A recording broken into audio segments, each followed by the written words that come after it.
ఎవరు ఏం తప్పు చేసినా కూడా మొత్తము వరదరాజరెడ్డి గారి మీదకి వస్తుంది. తిలా పాపం తలా పిడికాడు అన్నట్లుగా ఎవరేం చేసినా కూడా ఒక పిడికాడు మీకు కూడా వస్తుంది. అది ఒక్కడు ఎవరైనా చేసినా కూడా my hands is very clean.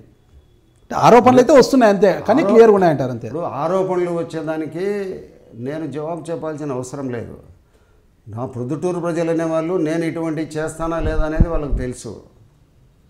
కాబట్టి వాళ్ళకు నేను చేయలేదని వాళ్ళు అనుకుంటే చాలు. వేరే ఆరోపణలు ఎన్ని ఆరోపణలు వస్తే నా మీద ఏంటైతాయి? ఇప్పుడు మీరు అనేట్టు నాకు ఏదో బెంగళూరులో ఒక 1000 కోట్లు ఆస్తుందని అనుకుంటుంటారు, హైదరాబాద్లో ఉండదు అనుకుంటుంటారు. ఉంటే అందరికీ ఆస్తులు ఉన్నాయి, నాకున్నాయంటే నా ఏమన్నా ఎత్తపోతున్నారు వీళ్ళందరూ? ఎవరు ఎత్తపోతారు? కాబట్టి నేను లేదని చెప్పాలా? ఉన్నప్పుడే నా వాస్తవం చెప్తున్నా అంతేగాని సంపాదించుకుంటే ఒక 1000 కోట్లు ఉంటుంది, సంపాదించుకున్నానంటే ఓట్లు ఎరంగా ఒక 10,000 రూపాయలు ఎక్కువ ఇస్తారు ఓటుకు. అంతేకాని నేను ఏదో నిజాయితీగా జీవిస్తాను, నిజాయితీగానే ఉంటాను. అతనికి మీకు ఇంటర్వ్యూ చేసిన అతను పెద్ద మనిషి కూడా తెలుసు అన్నమాట. అతని ఎన్నోసార్లు నేను కాపాడిన పోలీస్ స్టేషన్ల నుంచి. అతను ఎవరా పెద్ద మనిషి? Present MLA. ఎన్ని కేసులు వచ్చినాయి అతని మీద? 4 307 కేసులు వచ్చినాయి. మీరే కాపాడారా? కాపాడినాను. తప్పు చేసిన వాళ్ళని కాపాడు నేను అంటారు మీరు. అలాగే రాజకీయాలలో తప్పు చేసినా కూడా వర్గాన్ని నిలబెట్టుకోవాలనే దానికి కాపాడాలంటే సెక్షన్లు తీసేయమని చెప్పను, కేసులు లేకుండా అని చెప్పను. చట్టపరమైన పద్ధతుల్లో దానిని కాపాడే ప్రయత్నం చేస్తాను, కాపాడినాను కూడా. ఇప్పుడు చంపినోడు కూడా నాకు తెలుసు సార్ అంటాడు. అటువంటి పద్ధతులే అనుసరించినాం మనం, అట్లా కాపాడినాము. లేదు పోలీసుల ఇన్ఫ్లుయెన్స్ కూడా కొంతవరకు ఉపయోగించి అతన్ని కొట్టాలనుకునే పోలీసు వాళ్ళ దగ్గర కూడా 1-2 సార్లు పోలీసు వాళ్ళు అతన్ని పిలిచి కొట్టాలనే సందర్భాల్లో కూడా అతన్ని రచించడం జరిగింది. రాయలసీమలో ఒకవేళ వాడు తప్పు చేసి వచ్చినా కూడా వర్గాన్ని కాపాడుకోవాలి. వాడు తప్పు చేసి ఉండొచ్చు, ఒక వకీలు వాడు తప్పు చేసి ఉంటాడు, వాడిని తప్పు చేయలేదని కొట్లాడతాడు.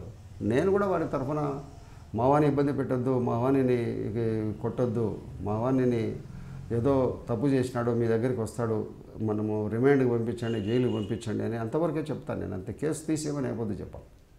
సరే, ఇవన్నీ పక్కన పెడితే ఈ ఆరోపణలు, ఈ హత్యారాజకీయాలు పక్కన పెడితే రాచమల్ల శివప్రసాద్ రెడ్డితో అంటే ఏదో మీ నుంచి అతను సంపాదించుకోవడం కోసం కావచ్చు, రాజకీయంగా ఎదగడం కోసం కావచ్చు అతనంతటా బయటికి వెళ్ళాడు. రమణారెడ్డి గారితో అయితే కింద గతంలో మీ వాళ్ళని చంపారు కాబట్టి అతనితో మీకు కక్షలు ఏర్పడాయి. మరి పక్కనే ఉన్న మీ సహచరుడైన డిఎల్ రవీంద్రారెడ్డి గారితో మీకు ఎందుకు విభేదాలు వచ్చాయంటారు? డిఎల్ రవీంద్రారెడ్డి గారు నేను ఒక 30 ఏళ్ల స్నేహం. అతను మైదుకూరు ఎమ్మెల్యేగా, నేను పొద్దుటూరు ఎమ్మెల్యేగా. అతను ఈ బంధువులు ఉన్నారు నాకు అతనికి మధ్యన కావాల్సిన వాళ్ళు. ఈ బంధువులు అతనికి చెప్పే మాటలు కొన్ని ఏదో నేను హైదరాబాద్ ఆస్తుల్లో పొద్దుటూరు ఆస్తుల్లో నేను కొనుక్కున్నానని, అది వాళ్లకు నేను ఇప్పించలేదని, ఇవన్నీ అసత్య ఆరోపణలన్నీ చేసి అతనికి చెప్పడం జరిగింది. నేను మంత్రి కాకుండా పోయేదాన్ని కూడా అతను కూడా ఒక కారకుడు. ఎలా కారణమయ్యారు? అతను కూడా సీనియర్ కదా, అతనికి కావాలనేది కారకుడు. అతను కూడా 2004 కేబినెట్లో అయితే మంత్రి పదవి ఇవ్వలేదు కదా? 2004లో ఇవ్వలేదు. నాకు ఇచ్చేదానికి కాంపిటేటివ్ అతను కూడా. ఓకే, నాకు కావాలనేది అతని ఆలోచన. తర్వాత అప్పటి నుంచి కొద్దిగా 2004 నుంచి కూడా నాకు అతనికి సంబంధాలు. అతడు ఒకప్పుడు రాజశేఖర రెడ్డిని కూడా విభేదించేవాడు, కిరణ్ కుమార్ రెడ్డిని పూర్తిగా విభేదించినాడు. కిరణ్ కుమార్ రెడ్డి క్యాబినెట్లో అతను హెల్త్ మినిస్టర్గా ఉండి అతను అమెరికాలో ఉన్నప్పుడే బర్తరఫ్ చేసేసినాడు. నేను కిరణ్ కుమార్ రెడ్డితో సన్నిహితంగా ఉండేవాడిని. ఇవన్నీ కూడా అతనికి నాకు అభిప్రాయ భేదాలు పొడసూపినాయి. అంటే నన్ను తీసేసినాడు కదా, నువ్వు దూరంగా ఉండాలనుకుంటాడు. నేను ఎందుకు ఉండాలి దూరంగా? నేను నా నియోజకవర్గము, నా ప్రజలు, నా డెవలప్మెంట్ నేను చూసుకోవాలి కదా. అట్లా ఉద్దేశంతో నాకు డిఫరెన్సెస్ వచ్చినాయి. ఆ డిఫరెన్సెస్ స్టిల్ ఇప్పటికి కూడా అట్నే ఉన్నాయి. ఇప్పటికీ మాటలు లేవు, ఏమైనా ఫంక్షన్లు ఏమైనా కలిపిస్తే మాట్లాడుకో. నేను చెప్తాను కదా, సరిపోకపోతే ఎవరితో మాట్లాడుకోము అంతే. మా ఈ రాజకీయాలు అక్కడ గ్రూప్ రాజకీయాల సిస్టంలో ఒకరికొకరు మాట్లాడుకోము. సరే, వరదరాజు మన డిఎల్ రవీంద్రారెడ్డి గారితో అలా ఏర్పడ్డాయి. ఇప్పుడు ప్రధానంగా తీసుకుంటే అనంతపురం జిల్లాలో అంటే అనంతపురంలో తోపుదుర్తి ప్రకాష్ రెడ్డి గారు, తోపుదుర్తి చంద్రశేఖర్ గారు మీ మేనల్లుళ్ళు. ఇక్కడ మీరు టీడీపీలో ఉన్నారు, అదే మీ మేనల్లుళ్ళు అక్కడ వైసీపీలో ఉన్నారు. ఈరోజు ఆయన రాప్తాడు కాన్స్టిట్యూషన్ నియోజకవర్గ ఇన్ఛార్జ్. ఎందుకు మామ టీడీపీలో ఊరికే వైసీపీ లేకరా అని ఏ రోజైనా మీ అల్లుడు కానీ వద్దులే అల్లుడు నువ్వే రావా ఇటుకి టీడీపీలో బాగుంటుంది మన చంద్రబాబు అన్న మనకు బాగా పెద్దపీట వేస్తాడు అని పిలుచుకోవడం కానీ ఏమన్నా ఉందంటారా? అటువంటి పరిస్థితి ఎక్కడ లేదు. వాళ్ళు నా దగ్గరికి వచ్చి నువ్వు వైఎస్ఆర్సీపీ దగ్గర అని చెప్పే ధైర్యం వాళ్ళకు లేదు. అంత ధైర్యం లేదు. మామతో చనువు లేదంటారా? ఉండొచ్చు. అంటే రాజకీయాలు నాకు చెప్పేది నేనెంత సీనియర్ను వాడెంత జూనియరు, నాకేంది వాడు పాఠాలు చెప్తాడా? అంత స్థాయి లేదు. చనువు ఉండొచ్చు కదా. ఏది మామా నువ్వు ఊరికే రా మామా ఏంది నువ్వు అని అట్లా లేదు. వాడు నా దగ్గరికి చెప్పేది లేదు. నేను ఏదైనా ఒక డిసిషన్ ఫర్మ్గా ఉంటానని కూడా తెలుసు. ఆ ఫర్మ్ డిసిషన్లో ఎవరు చెప్పినా కూడా వినడు అనేది కూడా తెలుసు. నేను కూడా ఎప్పుడు కూడా నువ్వు ఇక్కడ రా అక్కడ రా అని మాట్లాడాలి. అవసరం లేని దాని గురించి మాట్లాడడం ఎందుకు? అక్కడ పరిటాల సునీత గారు ఉన్నారు, సీఎం గారికి క్లోజు. ఎందుకు ఉడతకెందుకు ఊరిలో పెత్తనం అని ఎవరి నియోజకవర్గాల్లో వాళ్ళు ఉంటారు. సునీతమ్మ గారితో మీకు ఎలాంటి పరిచయాలు? అంటే ఇప్పుడు అక్కడ మీ మేనల్లుల్లో వచ్చేసి సునీతమ్మ గారి కుటుంబం పరిటాల కుటుంబంతో ఢీకొంటున్నారు అక్కడ. ఇటీవల కూడా ఒక హత్యాయత్నం కేసులో మీ అల్లుడు తోపుదూరి ప్రకాష్ రెడ్డి గారిని పోలీసులు అరెస్ట్ చేయడం, ఇటీవల ఆయన బెయిల్ పైన కూడా బయటకు వచ్చారు. అంటే ఇలాంటి రాజకీయాలు జరుగుతున్నాయి. వాళ్ళిద్దరికీ కూడా పచ్చగడ్డి వేస్తే బగ్గుమంటుంది అక్కడ పరిటాల కుటుంబానికి, తోపుదుర్తి కుటుంబానికి. ఈ సందర్భంలో పరిటాల సునీతమ్మ గారు మీ పార్టీలో రాష్ట్ర మంత్రివర్యులుగా ఉన్నారు, అదే పార్టీలో మీరు కూడా కొనసాగుతున్నారు. అంటే ఆమె ఎదురుపడినప్పుడు అంటే మీకు ఎలాంటి పరిచయాలు? అంటే మీరు బాగానే మాట్లాడుతుంటారా? ఇప్పుడు అనంతపురం జిల్లా రాజకీయాలు వాళ్ళ రాజకీయాలు వాళ్ళవి. అక్కడ మేనల్లుడు కదా, మీరు ఉండొచ్చు. మేనల్లుడునే పార్టీ అక్కడ. రెండోది వచ్చేసి ప్రొద్దుటూరులో నేనుంటాను, నా పార్టీ నా రాజకీయం. ఇక్కడ ఒకదానికి లింక్ ఉండదు. పార్టీలు డిఫరెన్స్.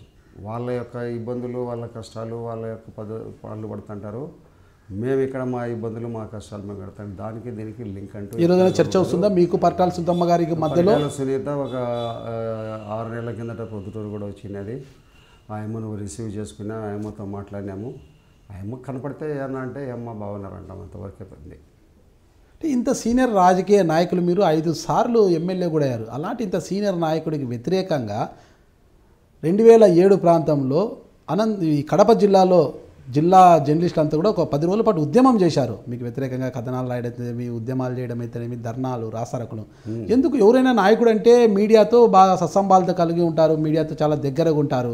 అలాంటి మీడియాతో మీరెందుకు ఢీకొన్నారు ఆ రోజు? వాళ్ళు మీకు ఎందుకు యుద్ధ వాతావరణం సృష్టించారు వాళ్ళు? ఒకటి చెప్తాను చూడండి, మీడియా ఎంతవరకు కరెక్ట్గా ఉన్నారు, ఎంతవరకు నిజాయితీగా ఉన్నారు. నేను మీడియాను మీ ఆంధ్రపత్రికకు, ఈనాడు పేపర్ల కథలకు ఛాలెంజ్ విసిరినాను. ఆ ఛాలెంజ్ని తీసుకోమని చెప్పినాను. పబ్లిక్ రోడ్లలో చెప్పినాను, నేను మీటింగుల్లో చెప్పినాను. నీకు ఒకటి, మీరు తప్పు చేస్తే విమర్శిస్తానగానే మీ జర్నలిస్ట్ అందరూ ఒకటైతారా? ఏంటైతే ఏం చేస్తారు? నా పత్రిక నేను చెప్పిన స్టేట్మెంట్ను నన్ను గురించి మీరు ఫోకస్ చేయరు. నా పొద్దుటూరు ప్రజలకు నన్ను గురించి ఫోకస్ మీరు చేయాల్సిన అవసరమేముంది? నేను నిరంతరము పొద్దుటూరులో ఉంటా, అన్ని కార్యక్రమాల్లో పాల్గొంటా. నన్ను ఫోకస్ చేసేది ఏంటి మీరు? నేను మీ పత్రికలందరికీ, ఈనాడు పత్రికకు, ఆంధ్రజ్యోతి పత్రికకు ఛాలెంజ్ చేసినాను ఆ రోజు. నా మీద ఎక్కడైనా కూడా ఏదన్నా పొరపాటు కానీ, ఏదైనా అవినీతి ఆరోపణలు కానీ, నిజాయితీని గురించి కానీ ఏదన్నా ఉంటే మీ పత్రికలన్నీ ఇన్వెస్టిగేట్ చేసుకొని 3 నెలల టైం లోపల రాయండి అన్నారు. నేను పేపర్లో స్టేట్మెంటు, వాళ్ళు పేపర్లో స్టేట్మెంట్ ఇస్తా అంటే రాజశేఖర రెడ్డి ఒక రోజు పిలిపించి ఎందుకన్నా వాళ్ళ మీద ఆపేసేయలే అని చెప్పినాడు. మీడియా అండ లేకుండానే మీరు ఇంత ఎత్తుకు ఎదిగారంటారా?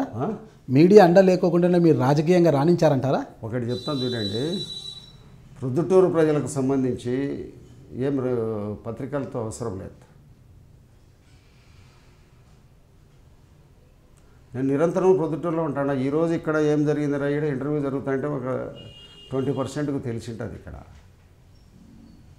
కానీ ఒక సంస్థ మీద కామెంట్ చేశారు ఆ రోజు. వార్తాపత్రికలో పనిచేస్తాం అంటే ఓ దినపత్రికలో పనిచేస్తున్న రిపోర్టర్కి జీతాలు ఇవ్వడం లేదు, అది ఒక సంస్థనా అని మీరు పరోక్షంగా కామెంట్ చేశారు ఆ పత్రిక గురించి అన్నది ప్రధానమైన. దానివల్లనే ఆ రోజు ఒక మీ పైన వాళ్ళు వారు ప్రకటించారు. నాకు సబ్జెక్ట్ అయితే గుర్తులేదు, కానీ వారు ప్రకటించిన మాట వాస్తవం.